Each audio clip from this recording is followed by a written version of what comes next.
उपमुख्यमंत्री एकनाथ शिंदेंची सध्या त्यांच्या दोन मंत्र्यांमुळे बरीच अडचण होते आहे। आमदार संजय गायकवाडांच्या आमदार निवासातल्या उपहारगृहात केलेल्या स्टंटबाजीमुळे मारहाणीमुळे ते चर्चेत आले, तर दुसरे मंत्री संजय शिरसाट हे त्यांच्या बेडरूम मधल्या बॅगमुळे चर्चेत आले। विरोधकांनी या दोन मंत्र्यांमुळे सरकारला चांगलंच कोंडीत पकडण्याचा प्रयत्न केला। त्यानंतर मुख्यमंत्री आणि उपमुख्यमंत्र्यांनी त्यांचे कान टोचण्याची वेळ आली आहे। पाहूयात।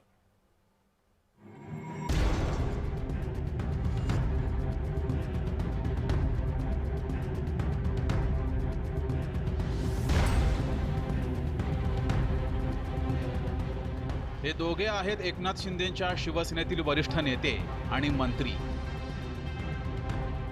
मात्र या दोघांच्या कारनाम्यामुळे एकनाथ शिंदे विरोधकांच्या निशाण्यावर आले।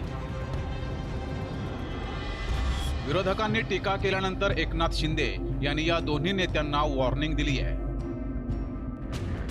गेल्या काही दिवसात काही गोष्टी घडल्या। तुमच्याकडे दाखवलेलं बोट हे माझ्याकडे असतं। तुमचे आमदार काय करतात असा प्रश्न मला विचारतात। तुमची बदनामी म्हणजे माझी बदनामी आहे। चुकीच्या गोष्टींवर एनर्जी वाया घालू नका। बदनामीमुळे काही मंत्र्यांना घरी जावं लागेल। माझ्याच कुटुंबावर कारवाईचा बडगा उगारायला मला अजिबात आवडणार नाही। कमी बोला, जास्त काम करा। मी रागावत नाही, मी प्रमुखांसारखा वागत नाही, कार्यकर्त्यांसारखा वागतो। तुम्ही तसंच वागा। आपल्या डोक्यात हवा जाऊ देता कामा नये। कितीही पदं मिळाली तरी कार्यकर्ता आहे असं समजून काम करा। कमी वेळामध्ये जास्त यश मिळालेले लोक आपल्या पाठीशी आहेत। त्यामुळे बदनामीचा डाव रचला जातोय। प्रत्येक गोष्टीची काळजी घ्या। यापुढील काळ हा कसोटीचा आहे। सामाजिक जीवनात पथ्य पाळावी लागतात, ती काळजी घ्या, अशी एकनाथ शिंदे यांनी सर्व मंत्र्यांना आणि नेत्यांना समज दिली आहे। पण रोख होता तो मारहाण करणाऱ्या संजय गायकवाड आणि संजय शिरसाट यांच्याकडे।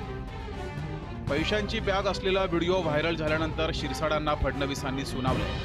मंत्री असताना असं वर्तन योग्य नाही असं म्हणत फडणवीसांनी त्यांना तंबी दिली आहे।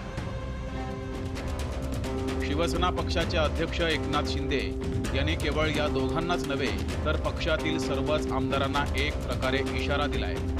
हा इशारा दिल्यामुळं आता शिंदेंचे आमदार यापुढे योग्य वर्तन करतील अशी अपेक्षा। ब्युरो रिपोर्ट, जय महाराष्ट्र न्यूज, मुंबई। जे विशेष मध्ये एक छोटासा ब्रेक घेऊयात। पाहत राहा जय महाराष्ट्र।